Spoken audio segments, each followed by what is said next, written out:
Namun, nama yang sesungguhnya bisa menjadi baru muncul di tahun 2023. Yang jelas pastinya situasi negara akan lebih kondusif karena para pengacau di lapangan seperti ormas mantan FPI juga sudah bubar ya, termasuk para bohir yang kini dimiskinkan.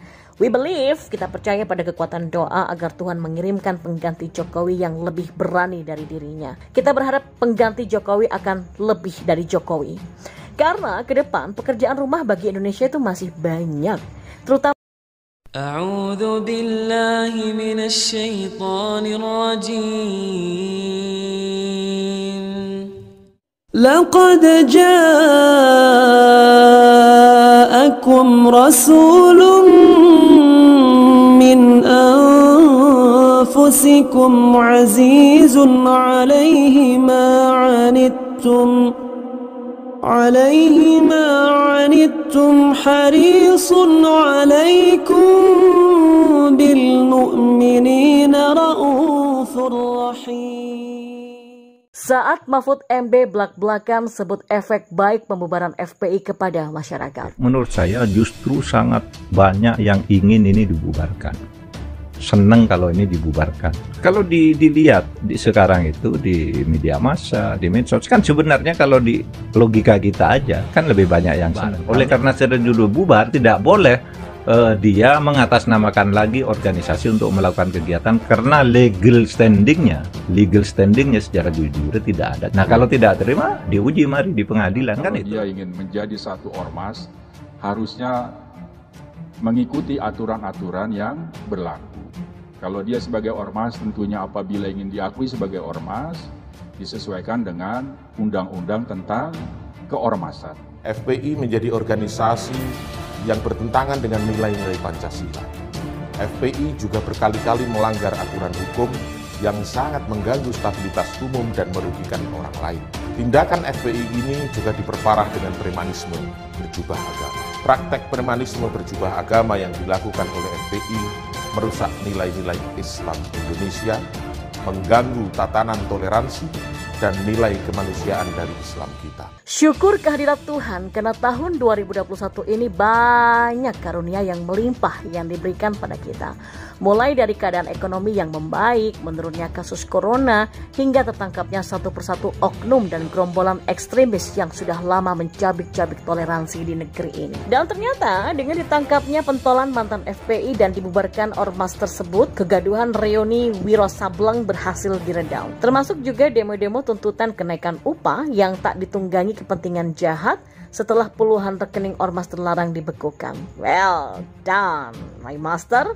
Strategi Jokowi memang ciamik, lebih mengerikan ketimbang Pak Mantan yang selama menjabat justru bertekuk lutut di bawah ormas preman.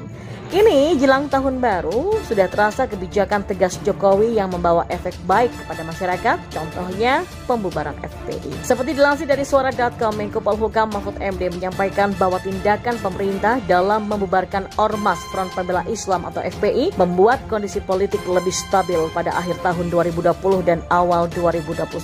Mahfud berujar pada waktu peralihan tahun Presiden Jokowi sudah memberikan penegasan untuk membubarkan kelompok-kelompok yang melakukan kekerasan, salah satunya adalah FPI. Ya kan kita tahu nih, pada akhir tahun 2020 dan awal 2021 ditegaskan sama Presiden. Pertama, kita mengakhiri kelompok-kelompok yang suka bikin kekerasan di berbagai daerah dengan tegas, yaitu kita membubarkan atau melarang diteruskannya FPI karena juga legal standingnya tidak ada, kata Mahfud MD dalam diskusi secara daring pada Minggu 26 Desember kemarin. Bukan hanya kondisi politik yang stabil, tapi pembubaran FPI diklaim Mahfud juga berdampak terhadap kondisi di masyarakat. Masyarakat dinilai lebih memiliki kehidupan yang senang dan nyaman pasca pemerintah membubarkan FPI. Dan sesudah itu kan masyarakat senang. Ternyata terasa hidup nyaman sekarang sesudah itu dibubarkan, maka politik jadi stabil, kata Mahfud. Diketahui pemerintah lewat Menko Polhukam Mahfud MD secara resmi membubarkan organisasi FPI. Dengan begitu segala kegiatan yang dilakukan oleh ormas pimpinan Habib Rizik Syihab itu pun dilarang. Pasalnya FPI tidak lagi punya legal standing baik sebagai ormas apabila dilihat dari keputusan Mahkamah Konstitusi nomor 82 tahun 2013 yang ditandatangani pada 23 Desember 2014. Tidak hanya itu, Mahfud MD juga mengatakan FPI tidak melakukan perpanjangan surat keterangan terdaftar atau SKT kepada negara per Juni 2019 sehingga secara de jure FPI sudah bubar sebagai organisasi kemasyarakatan sejak 20 Juni 2019. Ya, semoga saja berita baik ini bisa terus dipertahankan dan pemerintah Jokowi semakin berani untuk mendamprat para pengacau negara. Kita harap semua penggempleng BLBI pun juga bisa dimiskinkan ya sebelum akhir periode Pak D, termasuk yang kemarin teriak-teriak minta Sri Mulyani dipecat. Oh, ternyata dia juga punya utang. Lalu, pemerintah harus segera mengesahkan rancangan undang-undang perampasan aset dari hasil korupsi. Itu wajib. Juga mengusut kasus lama seperti Hambalang yang bangkrut. Sejatinya, mereka yang teriak-teriak minta ambang batas diturunkan sampai 0%, kini di tengah ketakutan akan terungkapnya dosa lama. Mereka itu begitu takut akan Jokowi melebihi ketakutan mereka pada Tuhannya. Padahal Jokowi nggak akan mampu berbuat apa-apa tanpa bantuan Tuhan.